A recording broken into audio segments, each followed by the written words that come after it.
Surat police કમિશનરે charge સંભાળતા જ પાસા અને તડીપારના કેસો કર્યા હતા અને મહિલા સહિત 17 આરોપીઓને પાસા તથા 25 આરોપીઓને તડીપાર કર્યા છે। સુરત શહેરમાં બળજબરીથી નાણાં કઢાવી લેવાના ગુના, વાહન ચોરી, મોબાઈલ ચોરી, ઘરફોડ ચોરી, મારામારી, બળાત્કાર, પોક્સો, છેડતીના ગુનાઓમાં પકડાયેલા તથા પ્રોહિબિશનની પ્રવૃત્તિ કરતા પકડાયેલા 17 આરોપીઓ, જેમાં અંકિત ત્યાગી, મનોજ ચૌહાણ, સુરેશ ઉર્ફે સૂર્યો સાતિયા, અજય સરોજ, આશિષ નિષાદ, લક્ષ્મણ કોરી, અશ્વિન બારૈયા, ભલા ચૌહાણ, નદીમ શેખ, મુબારક પટેલ, જાવિદ શાહ, જય સૂર્યવંશી, શાહરુખ સૈયદ, નગારામ પરમાર, પુનિત ખંડાગળે, સુરેમાબેન પાટીલ અને નંદરામ જાટને પાસા કરી અલગ અલગ જેલોમાં મોકલી આપ્યા હતા, જ્યારે 25 આરોપીઓને તડીપાર કર્યા હતા। આવનાર ચૂંટણીના ધ્યાને રાખી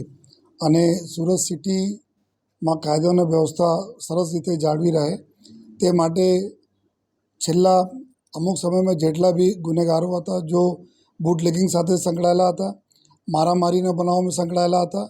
પ્રોપર્ટી ઓફેન્સીસમાં સંકળાયેલા હતા અને સાથોસાથ જાતિ સતામણી જैसे પોસ્કો એક્ટ વગેરેમાં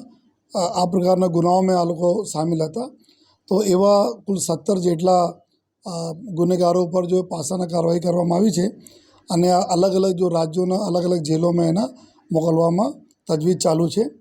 અને સાથોસાથ કુલ 25 જેટલા ગુનેગારો છે જેના તડીપારની પ્રક્રિયા ચાલુ કરવામાં આવી છે, જેના બી ટૂંક સમયમાં એના ઉપર બી નિર્ણય જો લાગતા વળગતા જો એસીપીસ એના તડીપાર ચલાવી રહ્યા છે એના ઉપર બી કાર્યવાહી થશે અને આવનાર સમયમાં જો અમારી લિસ્ટ અમે લોકોએ તૈયાર કરી છે કે જેટલા બી ગુનેગારો છે, જેટલા લોકો જો એ શહેરના શાંતિ અને વ્યવસ્થાના ખોરવે છે, જેટલા જાહેરમાં ગુનાઓ કરતા રહે છે, જો આ તમામ લોકો ઉપર જો પોલીસનો વાત છે અને તમામ લોકો પર જો આવનાર દિવસોમાં બી સખત કાર્યવાહી અમે લોકો કરીશું। આમાં આપને અમે નામો શેર કરીએ છીએ જો આ લગભગ એવા લોકો છે કે જો લગભગ કાયદાના વ્યવસ્થાને ડિસ્ટર્બ કરતા રહે છે, આ પ્રકારના લોકો છે। અલગ અલગ કુછ પોસ્કો એક્ટવાળા છે, આ બી એના માઇન્ડસેટ જેવા હોય છે, આ કોઈ બી નાની દીકરીઓ સાથે ગુના કરી શકે છે। તો આ જો 17 છે આમાં લગભગ જો સબ મોટા ગુનેગારો જેવું છે।